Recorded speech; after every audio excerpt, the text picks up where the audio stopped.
ये देखें जी, इसकी रंगत भी चेंज हो चुकी है। और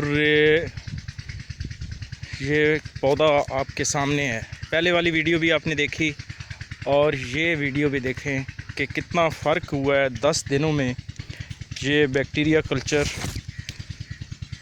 इस्तेमाल करने का जो मुमताज़ साहब ने मुझे दिया था, वेस्ट डिकम्पोज़र, तो ये एक दफ़ा सिर्फ़ अभी इस्तेमाल किया गया है।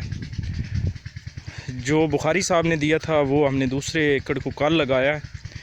तो ये जो है 10 दिन पहले, तो अभी आपके सामने ये पौधे देखें, माशाल्लाह कद के लिहाज से भी और काली स्याह रंगत हो गई है। सिर्फ 10 दिन का रिज़ल्ट। आप पहले वाली वीडियो भी देखें और इसको भी देखें तो आपको ख़ुद अंदाज़ा हो जाएगा कि कितना अच्छा रिज़ल्ट आया है।